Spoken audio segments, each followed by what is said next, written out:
بسم اللہ الرحمن الرحیم۔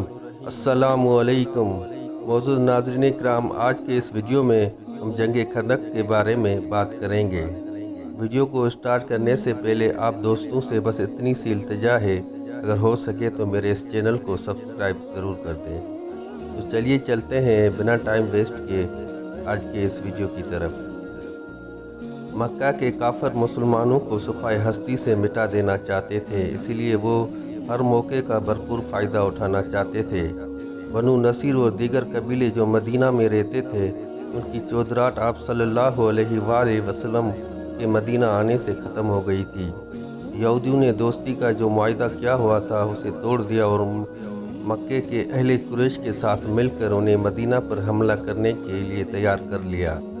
اہل قریش نے اس شرط پر کہ وہ ان کے ساتھ تعاون کریں گے، سن 5 ہجری میں ایک بہت بڑا لشکر لے کر مدینہ کی طرف روانہ ہو گیا۔ روایت میں آتا ہے کہ اس لشکر کی تعداد 10,000 اور دوسری روایت میں آتا ہے کہ 24,000 لشکر کی تعداد تھی اور اس کی قیادت ابو سفیان کر رہے تھے۔ مسلمانوں کو بھی اس چیز کی خبر ہو گئی۔ آپ صلی اللہ علیہ وآلہ وسلم نے ایک صحابی حضرت سلمان فارسی کے مشورے پر جہاں سے دشمن کی فوج آسانی سے شہر کے اندر آ سکتی تھی، وہاں ایک بہت بڑی خندق تیار کرا دی۔ اس جنگ کا نام بھی اسی لیے جنگ خندق پڑ گیا۔ خندق کے مختلف حصوں پر مجاہدین کو مقرر کر دیا تاکہ کافر خندق پار نہ کر سکیں۔ کافروں کی فوج نے مدینے کو گھیرے میں لے لیا اور ایک ماہ تک دشمن نے کوشش کی کہ خندق کو پار کر جائیں، مگر وہ کامیاب نہ ہو سکے۔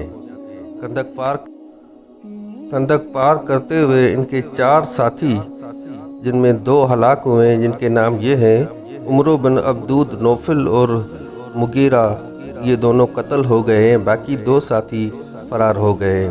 مسلمانوں کی اللہ کی طرف سے مدد ہوئی اور ایک دن ایسی آندھی آئی کہ کافروں کے سارے خیمے اکھڑ گئے، جانور رسے توڑ کر بھاگ گئے اور سارا سامان بکھر گیا۔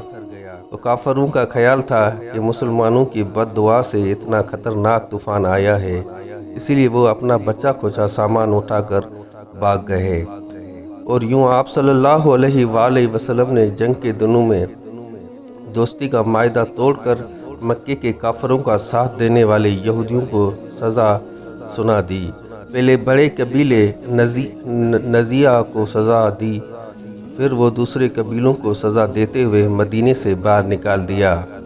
اب مدینے میں ہر طرف امن ہی امن تھا۔ آپ صلی اللہ علیہ وآلہ وسلم نے مکہ مکرمہ سے کفر کے بت پرست کا ہمیشہ کے لیے خاتمہ کرنے کا فیصلہ کر لیا تاکہ اس مقدس فریضے میں کسی قسم کا خون خرابہ نہ ہو۔ آپ صلی اللہ علیہ وآلہ وسلم نے مکہ جانے کا اعلان کر دیا اور مسلمانوں نے مکے جانے کی تیاری شروع کر دی۔